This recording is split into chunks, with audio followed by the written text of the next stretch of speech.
যেটা এলজিডি করছে, সেটা যদি হয়ে যায় তাহলে আপনাদের বাসস্থানেরও অনেক উন্নয়ন হবে। আর আমাদের যে কোমলমতি শিক্ষার্থীরা আছে, আপনাদের সন্তানরা, আমরা চাই তারা খুব ভালো পর্যায়ে যাক, তারা যেন ভালোভাবে শিক্ষা অর্জন করতে পারে।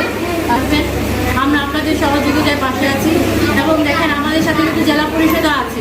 এই জন্য আমি আসলে সম্মানিত প্রশাসক মহোদয় এবং সিও স্যারকে আবারও ধন্যবাদ জানাচ্ছি দিয়েছে যে শিক্ষা সহায়ক উপকরণ দেওয়া। আমার মনে হয় যে এটা খুবই মহতি একটা উদ্যোগ এবং এই উদ্যোগের মাধ্যমে আসলে আমাদের শিক্ষার্থীরা আজকে ব্যাগ এবং পানির বোতল পাচ্ছে।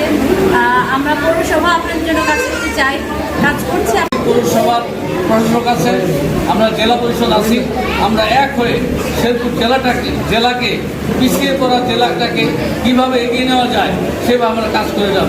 আজকে তাই বিশেষ করে হরিজন পল্লী একটি অবহেলিত একটি পল্লী, সেই পল্লীকে আমরা আধুনিক শিক্ষা ব্যবস্থা কীভাবে দেওয়া যায় তার জন্য আমরা কাজ করে যাব। শেরপুর জেলা পরিষদ কাজ করে যাবে। আমরা মেধাবী ছাত্রছাত্রীদের জন্য বৃত্তির ব্যবস্থা করব এবং যে কোনো সমস্যা আমরা আমাদেরকে বলবেন, আমরা আপনাদের পাশে আছি।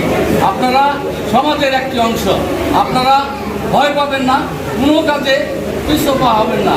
আমরা শেরপুর জেলা পরিষদ আছে এবং আমাদের পৌরসভা প্রশাসক উনিও আছেন, উনিও শেরপুরটাকে কীভাবে সুন্দর করা যায় সেই হিসেবে কাজ করে যাচ্ছেন।